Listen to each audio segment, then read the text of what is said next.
Bismillahirrahmanirrahim. Assalamualaikum warahmatullahi ta'ala wabarakatuh. Alhamdulillahirabbil alamin wassalatu wassalamu ala asyrafil anbiya'i wal mursalin wa ala alihi wa sahbihi ajma'in. Asyhadu an la ilaha illallah wa asyhadu anna Muhammadar Rasulullah. Alhamdulillah, syukur kehadirat ilahi kerana diizinan daripadanya kita pada hari ini dapat lagi melakukan amal ibadah dan berada dalam bulan yang mulia, yang mana bulan ini ialah bulan Ramadan. Alhamdulillah. Berkenaan dengan tajuk yang tertera, hari ini saya ingin berkongsi ataupun bercerita berkenaan dengan tanda amalan puasa yang diterima oleh Allah. Sama ada amalan yang diterima oleh Allah secara umumnya, yang mana kita tahu puasa ini adalah amalan ibadah yang istimewa, yang mana disebut dalam hadis yang diriwayatkan oleh Abu Hurairah radhiyallahu anhu, menyebut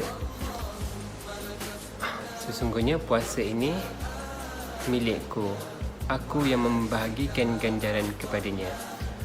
Allah sendiri yang nilai, Allah sendiri yang ambil kira puasa. Sebab ini puasa ini ialah antara hambanya dan dengan Tuhannya. Seterusnya dalam hadis ini juga menyebut orang yang berpuasa meninggalkan dua perkara. Pertama ialah nafsu syahwatnya. Kedua, meninggalkan makan minumnya. Kita tinggalkan semua benda kerana ibadah kepada Allah, kerana taat kepada Allah, kerana perintah Allah. Seterusnya dalam hadis ini juga menyebut orang yang berpuasa memiliki dua kegembiraan. Ketika di dunia mereka gembira untuk berbuka, dapat lapar, dapat buka puasa pula, dapat makan sedap, dapat makan dengan orang-orang yang kita sayang. Kedua, kegembiraan yang mana kita akan rasa di akhirat kelak, iaitu kegembiraan bertemu dengan Allah. Hadis daripada Sahih Muslim, kitab puasa, bab fadilat puasa, nombor hadis 1952.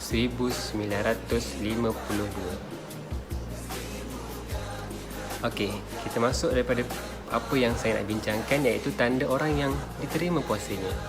Tanda yang boleh dilihat ialah daripada yang diceritakan oleh Imam Ibn Rajab Al-Hambali, menyebut antara tanda diterimanya amalan tersebut adalah dia akan terus melakukan amal itu.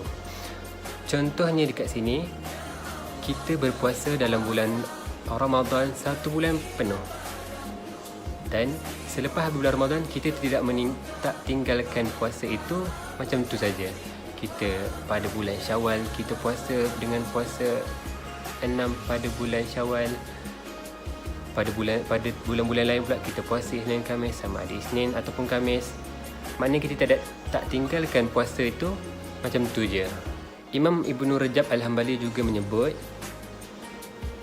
manakala tanda tolaknya amalan apabila amalan itu diikuti dengan maksiat.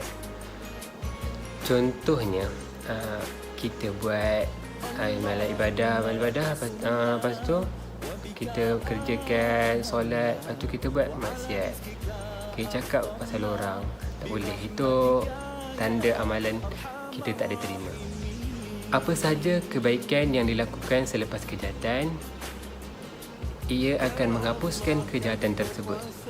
Apabila kita buat jahat, lepas tu kita buat baik, kebaikan yang kita buat ini boleh menghapuskan kejahatan yang sebelum yang kita buat tadi. Okey. Di sini terdapatnya berkenaan isu ataupun pasal taubat. Maknanya kat sini, walaupun kita buat jahat, walaupun kita buat maksiat, lepas kita buat baik, Allah masih terima lagi, Allah masih menilai lagi kita punya taubat itu. yang mana dalam Quran sendiri sebut Allah kasih, Allah suka kepada orang yang selalu bertaubat, tawwabin. Orang yang selalu bertaubat, bukan sekali taubat. Buat salah taubat, buat salah taubat. Memang kita daripada buat salah. Dan Allah menilai kita daripada segi taubat kita, sungguh taubat kita. InsyaAllah lama-lama kita akan diperbaiki ataupun akan jadi lebih baik daripada dulu. Dan sudah pasti daripada kata Imam Ibnu Rajab Al-Hambali ini juga, sudah pasti yang terbaik adalah melakukan kebaikan selepas membuat kebaikan. Kita buat baik, lepas tu pun kita buat baik juga. Maknanya kita tak ambil yang nombor 2 tadi, buat kebaikan, buat maksiat, ataupun buat maksiat, buat kebaikan. Kita ambil yang paling terbaik, iaitu buat kebaikan, lepas itu kita buat lagi kebaikan. Sumber daripada Lataif Al-Ma'arif, muka surat 244. Berakhirlah sudah perkongsian saya pada hari ini.